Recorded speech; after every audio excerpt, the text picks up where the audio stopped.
Before we get started, remember that everything you're about to hear is a fictional story. Don't try to imitate or attempt any violent or dangerous actions. With that said, let's dive into the story. This story begins with our protagonist's memory of his last hours in hell. The boy, a human who had survived there for decades, was known as Lopez. He was in the midst of a battle against a group of ogres, and the leader, a towering monster, insisted a human could never be a real threat. But Lopez took the blow head-on without dodging, and he told the ogre he'd spare him if he apologized properly. Then, suddenly, Lopez sensed an energy overload and had no choice but to step back. The ogre leader vowed that this human must fall in the name of his brothers. But Lopez was itching for a one-on-one fight. After so long, the monsters there were no longer a match for him. Still, this particular monster was cunning and dodged Lopez's attack, forcing him to retreat. Although the creature seemed normal, he was both powerful and smart.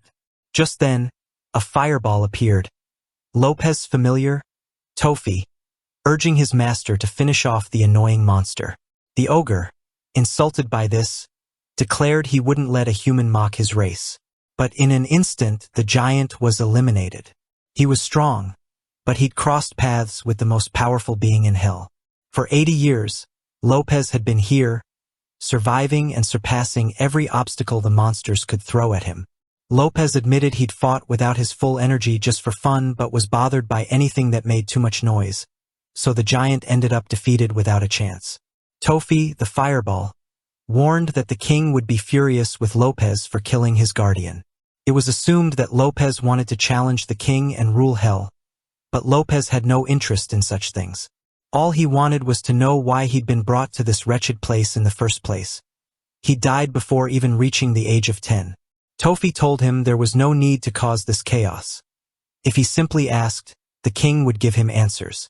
But Lopez insisted that the king had to pay too. Because of him, Lopez had been dragged into this awful realm, so now he was going to go all out. Then we see the boy waking up, returning to life after all this time. Lopez was disoriented, unable to understand what was happening. Turned out he had been in a coma for over a decade. Somehow revived after defeating the Demon King. A fight we'll soon learn more about. After defeating the king, Lopez was able to return, but his body was in terrible condition. Someone dropped a breakfast tray. It was none other than Martha, his mother. She couldn't believe it. Her son was finally awake.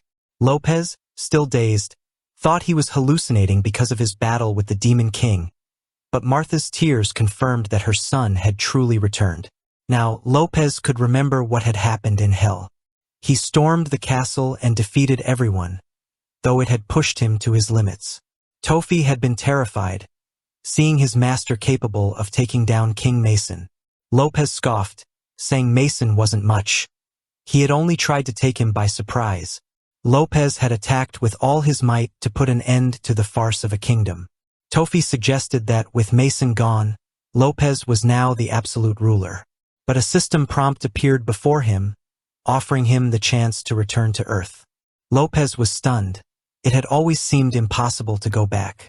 Assuming it was a trick, he decided to try it anyway, since the system never lied. And so, he returned from hell. The doctors were astonished, though they said his body's condition was typical after so long in a coma. With time, Lopez would regain his ability to walk. Martha was overjoyed, but Lopez needed to know if this was real. He had survived so many surreal experiences and couldn't shake the feeling it was just another dream. The doctor tried to calm him down, but Lopez bit him, claiming no poison could paralyze him. As the situation escalated, the nurse administered a sedative, and Lopez fell asleep. Meanwhile, news reports covered another portal that had opened in the sky over Korea, the same city where Lopez had lived. These portals released monsters similar to those Lopez had faced in hell. However, here on Earth, some people had the power to keep them at bay. One of these protectors announced that his clan had cleared the monsters in this area and had the situation under control, though it would take another 3 hours to complete the cleanup. As you can see, monsters had become common on Earth. Lopez, upon waking up, started to realize this was no dream. He was really back. Just then, An old friend of his, Tomas, arrived. At first, Lopez didn't recognize him, but eventually he remembered his childhood friend. Tomas reminded him it had been 10 long years since he'd fallen into a coma. Lopez recalled the faint memories of what had happened. It was when they were just entering middle school with no warning or sign that he'd collapsed. In hell, he'd endured for 80 years, but here it had only been 10. It's good to be back, he thought. Tomas shared how much his mother had struggled, taking on 3 jobs to cover hospital bills. As he left, he told Lopez to look him up once he recovered, promising to help him find work. Lopez nodded, his mother's sacrifices weighing heavily on him. Later, Martha took him out for some fresh air, and Lopez reflected on how his mother had carried the weight of his existence while he'd struggled just to survive. Now, he needed to recover quickly. He couldn't keep being a burden. Reality was as brutal as hell. Then some men approached. These were the loan sharks to whom Martha owed money. She explained she'd been going through hardships but promised to make a payment next month. The man scoffed, saying she'd been saying that for months. Martha begged for more time, but this thug pushed her aside. Lopez couldn't believe the disrespect, but his weakened body wouldn't let him stand. The man laughed, saying he wasn't a fool and that she needed to pay. Martha pleaded to move the discussion elsewhere, away from her son, but the thug didn't care. Lopez felt his blood boil as he watched them mistreat his mother. They saw him as crazy and in need of a reality check. The thug lifted Lopez with one arm, showing his strength. Martha begged him to apologize, saying she was at fault. The thug realized all her debt was from caring for this runt, and asked if Lopez was scared to be hit. The thug tossed Lopez to the ground and began kicking him awake. The blows hurt, his body was in shambles. But suddenly the system appeared, offering him a mission. Just the opportunity Lopez needed. Time literally stopped. Everything froze.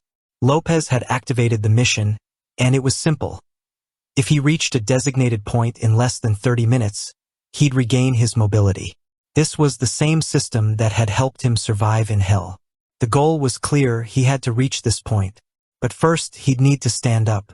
Only his arms had strength. He was paralyzed from the waist down, so he'd have to crawl using only his hands. Unfortunately, only 17 minutes remained. He knew he couldn't win this with willpower alone. He reread the mission details. Move, not crawl. He realized he could use any means necessary. Spotting a wheelchair beside him, Lopez hoisted himself up, inch by inch with just his arms. With 30 seconds left, he began rolling forward, gathering every ounce of strength. With 1 second to spare, he reached the target. It had taken everything, but he succeeded. The system rewarded him with a potion that, once consumed, restored his strength, a high-level elixir. As time resumed, Lopez could stand again. The thugs were confused about where Lopez had gone, but fortunately for them, the hospital guards arrived, ending the confrontation. The men vowed they'd be back, but Lopez would be ready. Next time, he'd show them what he was truly capable of. As night fell on the hospital, we go directly to the boy's room. He had a lot of questions. That status window was the same one that had helped him evolve through hell. He knew someone was playing with him. He tried to summon the system but couldn't. He thought he needed to regain his basic powers before the mobsters returned. But then, he saw the system giving him a new mission. The boy was transported to a dimension within his mind. Then the system explained that because he had conquered hell completely, a new function was being added to enable mental missions, not just physical ones, so he could unlock his powers as soon as possible. This was new for Lopez. Missions had always been in real life, like the one from a few hours ago. He didn't know why, but this would give him an undeniable advantage, allowing him to regain his powers faster than he imagined. According to the system, this new mission was rated as easy. He had to break a giant statue. So Lopez gathered all the energy he could and shattered the stone completely. This would go on all night, doing mission after mission until he exhausted himself. The boy spent several hours in this dimension, completing missions. The system gave him a progress bar so Lopez could see how much he had left to reclaim his basic power. He was utterly frustrated. 10 days here, working himself to the bone, and he'd barely passed halfway. His basic power wasn't even impressive, but he had no choice, so he asked for another mission. It was supposed to be easy too, but this time it involved combat. He had to take down a low-level demon. The system summoned it accordingly. In an instant, a massive beam of light struck down. This was the monster the boy had to defeat. Lopez recognized it, one of the first creatures he'd faced in hell. It was good to see it again after so long. The stage was set for battle. And this monster was hungry for blood. The creature didn't hesitate to attack. For a low-level demon, it had a surprisingly good design. Lopez forgot that he was in a weak body. He couldn't let himself get distracted, or it would cost him his life. He was forced to retreat. So he regrouped to charge and eliminate his enemy. But his speed wasn't up to the task, and he ended up getting slammed into the ground. He wasn't dead because it hadn't been a direct hit. It had been a long time since he felt this outclassed by an enemy. It was almost embarrassing to struggle against a creature of this level. The giant creature continued its assault, and the protagonist dodged as best he could. Even so, it was hard to escape. As a result, he ended up getting caught by the creature. But then he remembered how he'd defeated this thing when he was 16. It was as easy as squashing a cockroach. Something was summoned, and in an instant, Lopez managed to free himself by striking the creature's hand. He remembered how he'd summoned his first sword, the default weapon the system gave him. The monster kept attacking, but with this new weapon, the conditions of the battle changed completely. Using his maximum speed, he eliminated the monster without much trouble. For now, the boy had made a lot of progress. As dawn broke on Earth, Martha woke up with the sunlight, and to her surprise, she could see how her son had grown much stronger. Lopez could now defend his family. A few hours passed. The doctors checked the boy's physical condition. Martha asked the doctor how this was possible. He told her rehabilitation would take at least 6 months. The doctor said he had no explanation. It seemed like a miracle. Martha suggested maybe the boy was an awakened. The doctor assured her there was no trace of that type of energy, so she could be at ease.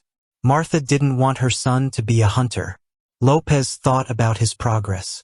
He was still far from his prime physical condition, but for now it was enough. The boy watched his mother, talking with the nurses. After all these years here, she'd become well known. She'd made friends over all this time. Lopez knew it had been very hard for his mom, 10 years completely alone, taking care of a cripple like him. He wouldn't let that happen again. This would be the last time his mom would go through hardships. Night fell once more. Lopez locked himself in the bathroom. It was time to continue training, so he returned to the challenge dimension. The boy asked the system if there was a way to speed up the process. The system confirmed that he could select the difficulty level of the tests. The harder it was, the faster he'd progress. He understood this was very different from how he'd operated in hell, but if he wanted to advance quickly, he needed to go for the most challenging option. Then, the system created a maximum difficulty challenge. What appeared was another Lopez, the most powerful version of himself. The protagonist was stunned. He couldn't believe it at first. But he understood that his greatest challenge to conquer in hell was himself, the king of hell. The mission was to defeat the king and make it out alive. The new test was about to begin. Lopez affirmed that if he was the king of hell, then everything made sense. We'll call this version Lepos, or the copy. The thing was, Lepos had a tremendous physique, allowing him to dodge the protagonist's attacks easily. He struck from above, but the protagonist managed to defend himself. However, he was forced to retreat completely. The difference in physical ability was obvious. The copy attacked with great speed. Blow after blow, Lopez started to suffer minor injuries. The boy knew that the longer the battle went on, the more apparent the physical difference would become. The thing was that Lepos, although he didn't use the protagonist's techniques, just his raw physical power was enough to send the boy flying. Even so, he wasn't about to give up. He found it offensive that a simple copy could humiliate him so easily. However, since Lepos didn't know his techniques, winning this challenge wasn't impossible. Lopez activated demonization a state that amplified his techniques and slightly boosted his physical power. The copy understood it was going to get harder, so he attacked with increased speed to eliminate the protagonist. But when he attacked, Lopez became like air. He materialized just beside him, asserting that, without any techniques, his copy wasn't all that formidable. Now he had him right where he wanted, but the figure dodged the attack and quickly put distance between himself and the protagonist.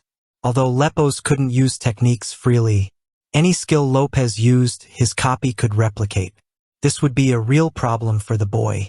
The Spectre went full power. Lopez held on as best he could. With demonization, his copy's abilities also increased. But with a quick move, Lepos pierced him from behind. The boy was in trouble. If he died, the consequences weren't clear, but it wouldn't be good. The wound from the Spectre was critical. Lopez felt cornered. From outside, someone was knocking on the bathroom door. On Earth, the protagonist's body was in the middle of the trance. But in the challenge, he was losing a lot of blood. He needed to find a way to win. He couldn't afford to lose. Then he remembered he still had a trick up his sleeve. The boy could open his inventory, which served as an offensive ability and also helped him create small portals. He needed to use that advantage before Lepos could copy it. The first thing he needed to do was take a potion he'd earned in previous challenges. It helped restore energy and health. He needed to drink 5 bottles to be fully recharged. Lepos wasn't dumb and wouldn't stand idle. He attacked to make the protagonist stop drinking the potions. The boy managed to dodge the attacks and landed a solid hit to the copy's face. He could tell these potions were definitely working. He had to fight at 200%, so he downed every potion he'd earned up to this point. Even so, the copy did everything possible to prevent Lopez from recovering all his energy. But finally, he succeeded. Now, he only needed one final blow to claim victory. However, despite the 5 potions, he was at 100%, yes, but his copy still had tremendous physical strength. The difference was so great that even after recovering, Lepos grabbed him again. Now the copy had him exactly where he wanted. But that was Lopez's plan all along, and before he could be pierced, he opened a perfectly placed portal. In this battle, the original would always be the original. Okay, guys, we'll wrap it up here for today. I hope you enjoyed the video. If you did, a like and a comment would really help me out as I continue to grow. With that, take care, much love, and see you next time.